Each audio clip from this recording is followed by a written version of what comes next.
जय सिया राम। सब सुख लाए तुम्हारी सरना, तुम रक्षक काहू को डरना। कर्म का फल अवश्यमेव मिलता है। उसमें से भी व्यक्ति अगर पूजा पाठ कर रहा हो, भक्ति में हो, किसी साधना अनुष्ठान में हो, तो इसका फलाफल तो हमें निश्चित ही प्राप्त होता है।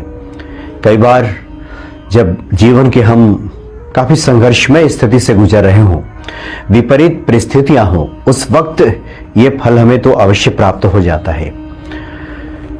एक बार की बात है, बाबा नीम करौली जी महाराज का एक अलौकिक प्रसंग है, जिससे आप समझ जाएंगे कि जो लोग भी भक्ति करते हैं ईश्वर का, वो कभी निष्फल नहीं जाता, कभी जाया नहीं होता। उसका फल अवश्यमेव प्राप्त होता है, और ये तब ज्यादा प्राप्त होता है जब हम जीवन के सबसे कठिन दौर से गुजर रहे हों।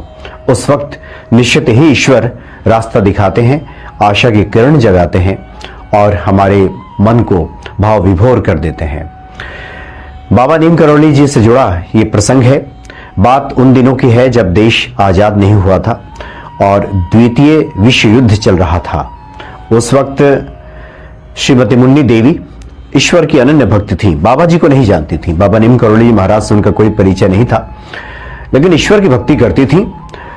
भगवान शिव, श्री हनुमान जी की आराधना करती थी और लखनऊ में रहती थी। वो लखनऊ में भगवान शिव का एक मंदिर है, मनकामेश्वर महादेव, जो मनोकामना पूरी करते हैं, उन्हीं के दर्शन के लिए अक्सर जाया करती थी।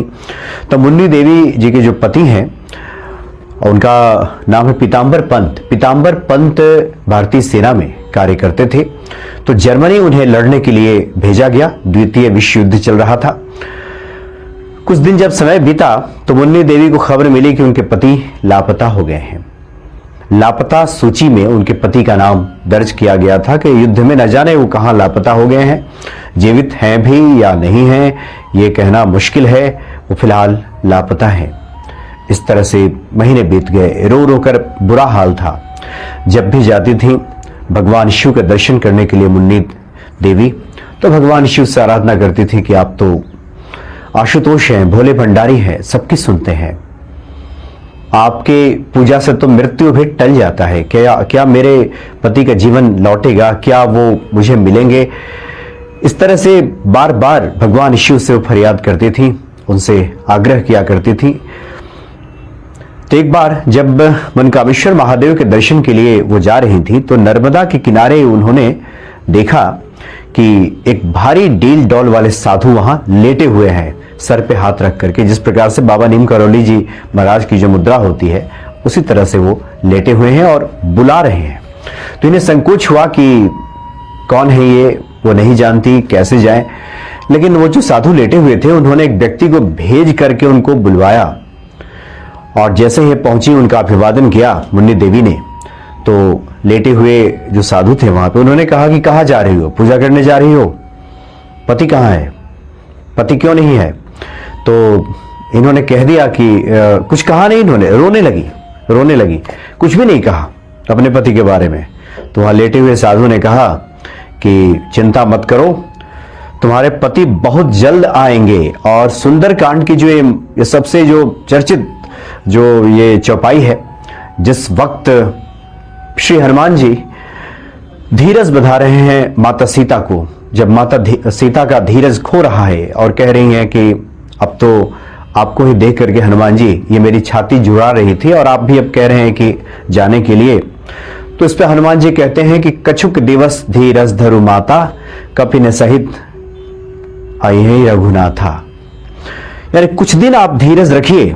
श्री हनुमान जी कहते हैं सीता जी से, कुछ दिन धीरज रख लो माता, श्री राम जी कपियों के साथ आएंगे और आपको साथ में ले जाएंगे। और इसी चौपाई को बाबा नीम करौली जी महाराज ने दोहराते हुए कहा कि कछुक दिवस धीरज धरु माता, कपिन सहित अयहीं रघुनाथा। कपियों के साथ रघुनाथ जी आएंगे, मतलब आपके पति लौट कर आएंगे, आप धीरज रखिए। ऐसा ही हुआ। कुछ ही दिनों के बाद जो पंत जी हैं वो अचानक से आ गए।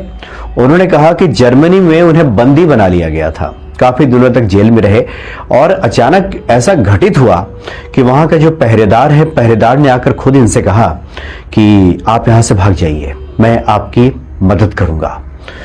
उससे क्या रिश्ता था, क्या नाता था, उसने ऐसा क्यों किया, यह समझ से परे था। न जाने उसके भीतर ये भाव कैसे आ गया कि मुझे यहाँ से भगा देना है, और ऐसा ही उसने किया और मैं वहां से भाग गया और जैसे तैसे अब यहाँ आ गया हूँ। ये महादेव की कृपा है। तो बाबा नीम करोड़ी जी महाराज जी ने कहा कि कुछ दिनों तक आप धीरज रखिए, जरूर आपके पति आएंगे, और ऐसा ही हुआ। तो मुन्नी देवी ने जो ईश्वर की आराधना की थी, भले ही बाबा को नहीं जानती थी, लेकिन बाबा तो ऐसे हैं कि जो भगवान शिव श्री हनुमान जी की आराधना करता है उसकी मदद के लिए स्वयं पहुंच जाते हैं। इसलिए बाबा को प्रसन्न करने का सबसे अच्छा उपाय तो यही है कि श्री हनुमान जी की भक्ति की जाए, प्रभु राम का सुमिरन किया जाए। तो ऐसे बहुत सारे अलौकिक प्रसंग हैं बाबा नीम करोड़ी जी महाराज से जुड़े हुए, जिसको सुनने के बाद ये स्पष्ट हो जाता है कि आज भी कलयुग में ऐसे सिद्ध पुरुष, ऐसे सिद्ध महात्मा हैं जिनकी वजह से भक्तों के जीवन की नैया पार लग जाती है। जीवन में कितना भी कठिन समय हो, कठिन दौर चल रहा हो, कितना भी संघर्ष हो, इन संघर्षों से व्यक्ति पार पा जाता है। तो अद्भुत है बाबा नीम करोड़ी जी महाराज की लीला, और भक्ति कभी निष्फल नहीं जाती। इस भाव से ईश्वर को भजना चाहिए। समय आने पर जरूर ईश्वर इसका उचित प्रतिफल देते हैं। जय सिया राम।